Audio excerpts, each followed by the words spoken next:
Murder in a small town and a mysterious cold case, almost a half-century old. Unusual? Very unusual. Very unusual. The death certificate had never been filed as well, which was extremely odd. A small group of dogged investigators and an incredible coincidence reunite remains of a teen who went missing with her long-lost family. Being on the receiving end of that phone call, tell me about that day. I was in shock. I was, what? Really?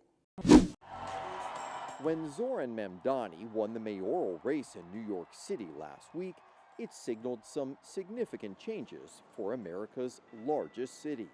But for those who fear or celebrate the prospects of a socialist city, there's already a West Coast movement playing out in Portland. I think the Portlandia experience, coming to a city near you should be the most terrifying thing out there. The COVID epidemic may seem part of pandemics past, but scamming over $300 billion in relief funds is a continuing plague for prosecutors. Some people may be sitting at home thinking they got away with this. What's your message to them? My message is we're still on it.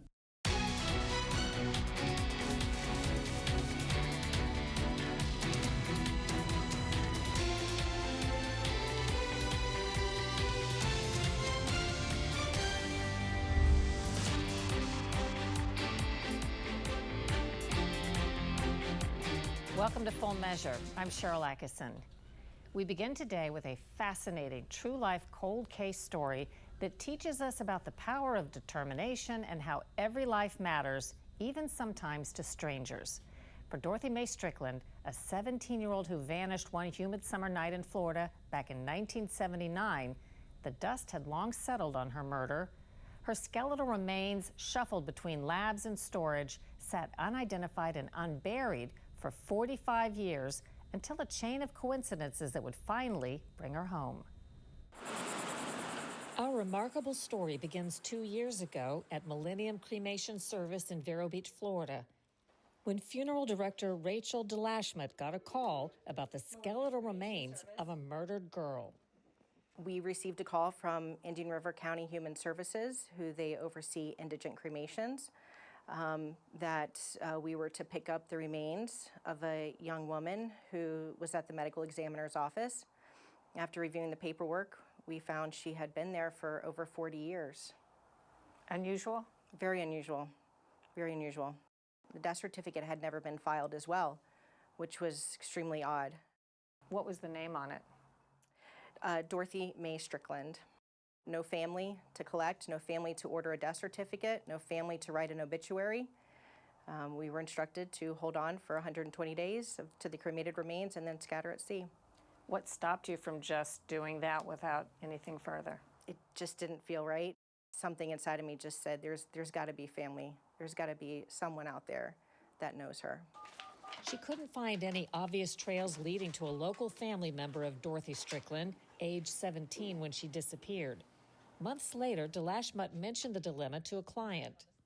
And just making small talk with her, I told her the story, what we had, and she suggested I reach out to her husband. Her husband could maybe help. The husband is Chuck Sullivan, a well-known local attorney with deep roots and connections in Vero Beach. What did your wife say when she was describing it? Can you kind of remember how she characterized what had happened? Well, basically that they had the remains of this poor girl that was murdered years ago, and there was nobody to claim the body. And they didn't, I don't know if they didn't know who she was or they didn't know who her family was. And I said, well, yeah, we can find people. Yeah.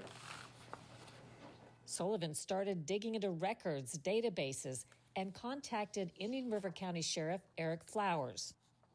And I called him and I said, hey, we have this case. Is there anything you can share with me to help me find it? And he said, sure.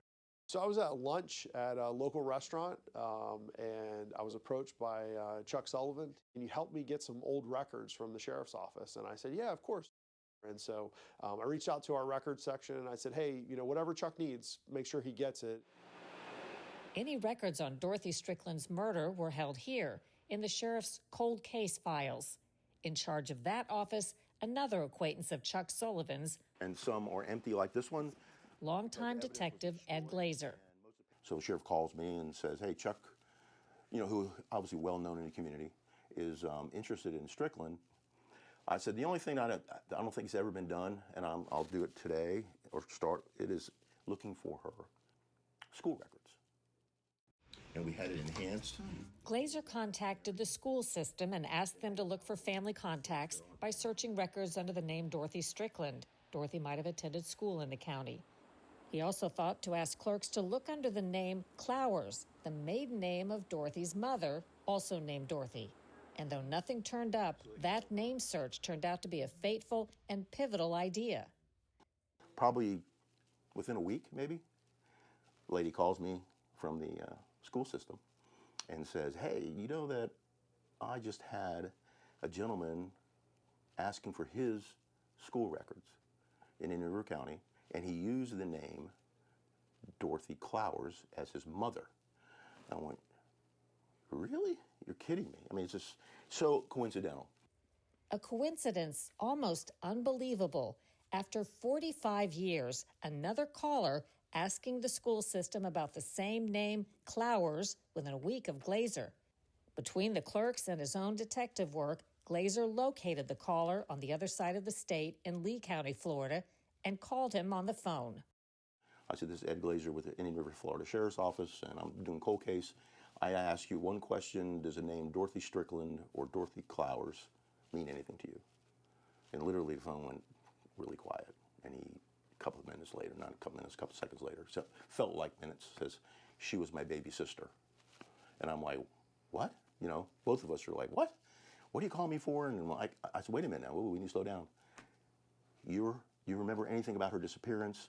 And he said, not only am I her brother, but she has two living sisters that live in Cocoa. My name is Marvin McDonald. And what's your relationship to Dorothy or Dot? I'm her baby brother by adoption. And I'm Rebecca Clowers. I'm her sister.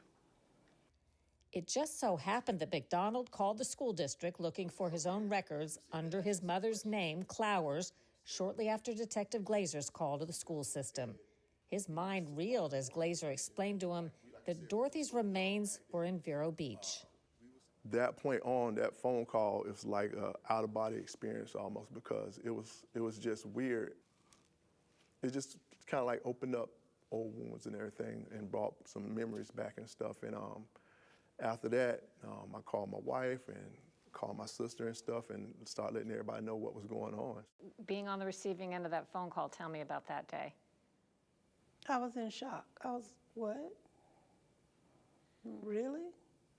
Nobody has talked about that, because, we look through pictures and stuff like that, but it's like we don't really talk about that, because it was like when we was young.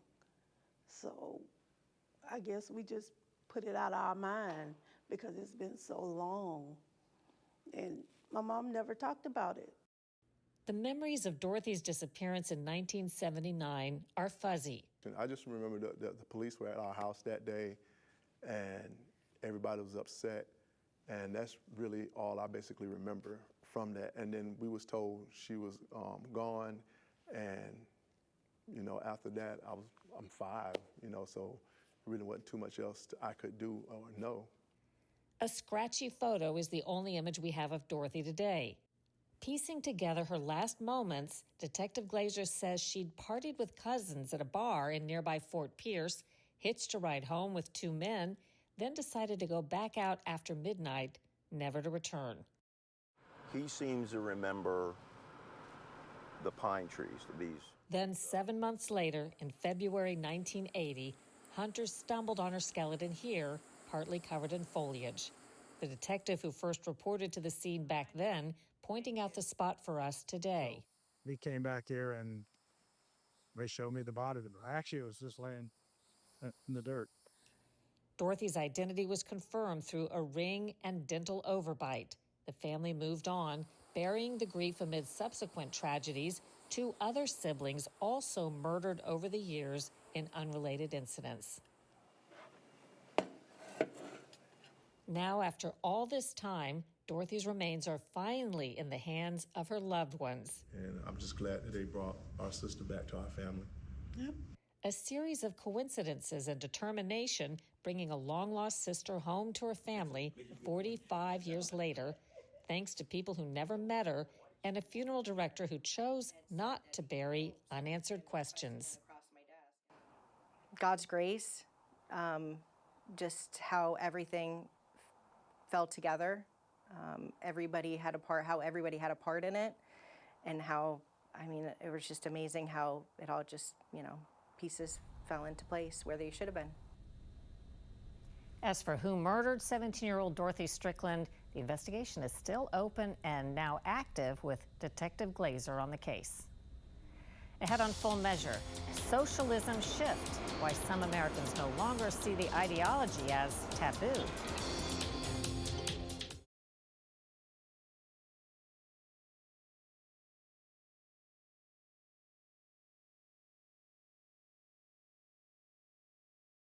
New York City's next mayor, Zohran Mamdani, is promising to shake up the establishment by establishing a number of initiatives that lean on socialist agendas, such as a rent freeze, free transit, and universal health care. That's rattling a lot of New Yorkers and prompting promises of action from President Trump. For those encouraged or concerned by the new mayor's proposals, there's already one American city leaning hard to the left. We sent Scott Thuman to Portland, Oregon to investigate. Ask almost anyone in America's 26th largest city of Portland, Oregon, about their city, and they go into a virtual sales pitch about the Willamette River, the abundant nature, food scene, and friendly residents, all of which checks out. But they also can't ignore the very real challenges they face that have of late altered the feel of that laid-back lifestyle. Crime, a high homeless population afflicted with drug addiction and mental illness, and taxes in Multnomah County that rank second only to New York. This is all new home furniture. For Pamela Paulette, who's owned her store, City Liquidators, for 4+ decades, the system has been failing for too long. People don't feel safe. The homeless need, we need to be safe and they need to be safe. And what I see and what I've experienced in this last 18 months is that it's a different demographic. They're younger, they're on drugs, and they're violent. But it's not just about what she sees on the streets that worries her. It's also City Hall. There are, a handful of council members now who describe themselves as socialists. Correct, yes, scary. Why do you say scary? Well, because I know what a socialist is. They're not representing me or a lot of my customers. And that, some critics claim, could be a preview for other major cities like New York, about to go through another notable change. I can see the dawn of a better day for humanity. 34-year-old self-described socialist Zohran Mamdani promised to raise taxes, freeze rent prices, and had advocated for defunding the police, only backing off of that stance late this summer when his political future began to shine, which mirrors some of the elements of the progressive push in Portland that now has 4 socialist Democrats on the 12-person city council. They call themselves the Peacocks, short for Progressive Caucus. They recently doubled down on Portland's sanctuary status, making it a legally binding city ordinance. Other plans include increasing protections for renters and redirecting $2 million from the police to city parks. They also want to raise taxes on the rich.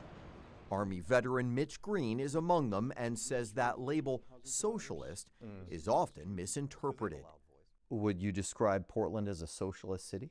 It's mostly a progressive city, and a lot of those people identify in the modern period as democratic socialists, which is sort of just worrying about universal access to goods, things like housing, healthcare, childcare, taxing with a progressive tax structure, so that way the wealthy pay a larger share than the poor.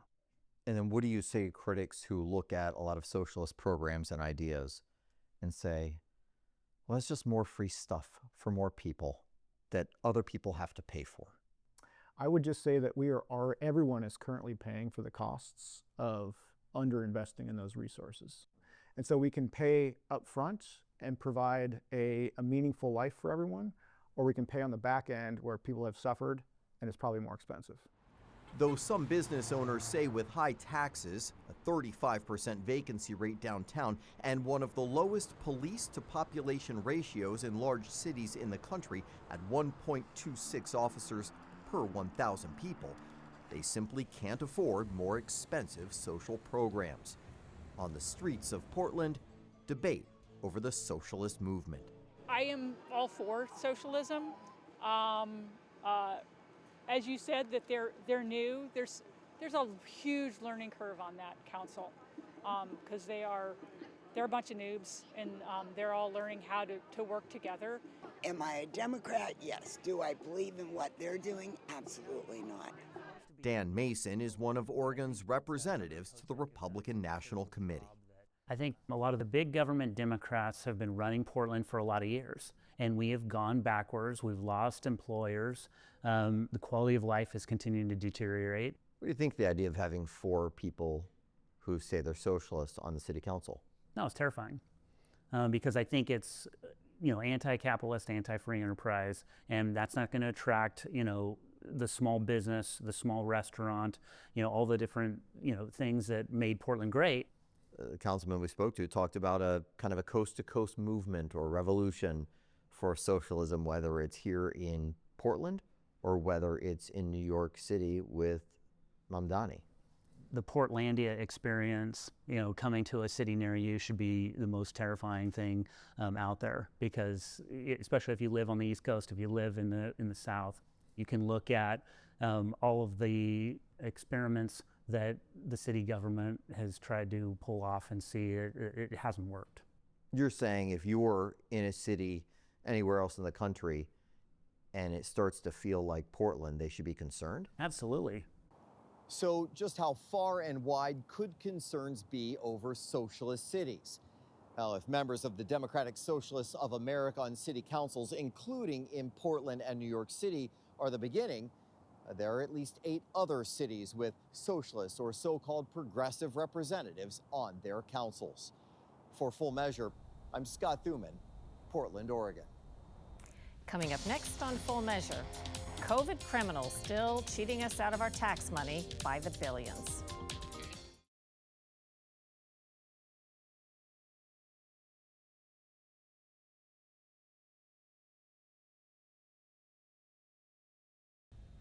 You might think the COVID nightmare is behind us, but in terms of financial cost, we'll be paying the price indefinitely. One toll comes in the form of the staggering amount of COVID relief fraud, 300 billion tax dollars stolen by con artists. Mackenzie Frost reports. More than 5 years into the first COVID lockdown, COVID fraud cases continue to rack up. This was an opportunity that was maybe too good to pass up for a lot of criminals. The Department of Justice has charged more than 3,000 people, businesses, and entities with fraud-related COVID crimes. Sean Green is a lead prosecutor in the U.S. Attorney's Office in Maine. He says his office has prosecuted about 15 COVID fraud cases. The most common programs where we saw the fraud were in paycheck protection programs. Does one stick out to you? A gentleman named Mark Haley, he had applied for roughly $1.5 million worth of PPP funds. He succeeded in getting just over $1 million. He did this by filing a number of false applications. He did not have a real business. He did not have real businesses. He did not have employees, but his applications, of course, said what they needed to say to obtain the money. He was convicted by guilty plea. He was sentenced to a term of 18 months in prison and, of course, ordered to pay restitution for the full amount of the fraud. Some fraudsters don't act alone. The Government Accountability Office finds 46% of people convicted of COVID-related fraud were charged with conspiracy, suggesting involvement of an organized group. In Maine, Tyree Jones is an example.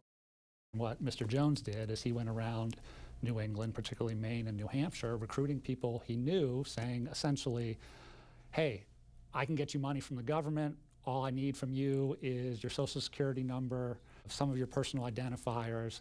You give me your bank account information, the money will show up. The catch, of course, is this. When the money shows up, I need you to give me $10,000. Jones pleaded guilty, was sentenced to 24 months in prison and ordered to pay nearly $360,000 in restitution. Some took it even further, masterminding the largest COVID fraud case in the country. We're following some breaking news right now. In the last hour, a jury has found the ringleaders of the largest pandemic aid scam in the country guilty on all charges. In Minnesota, 47 people face charges including conspiracy, wire fraud, money laundering, and bribery. The DOJ says the fraudsters got nearly 250 million taxpayer dollars meant to feed needy children and instead enriched themselves.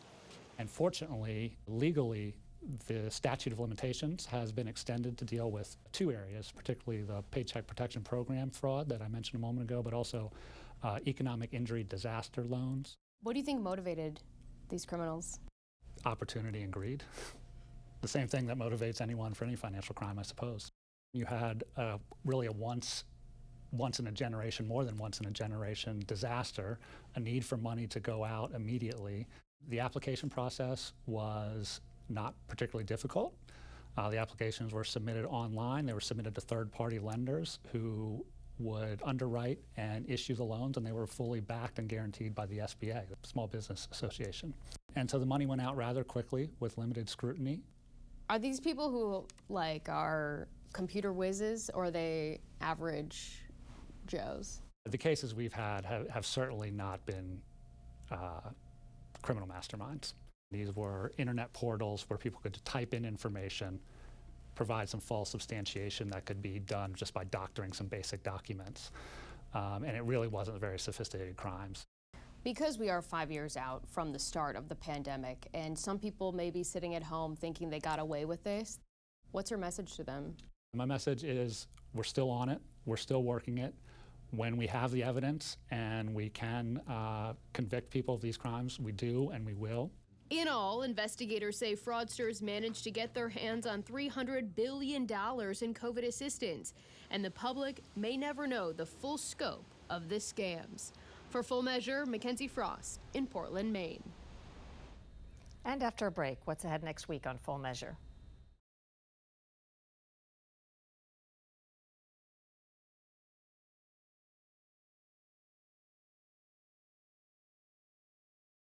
Coming up next week on Full Measure, a chemical added to our drinking water for decades is now the subject of health concerns and action.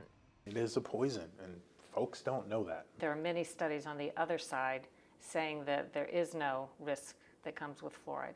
The vast majority line up on this side of fluoride potentially being harmful.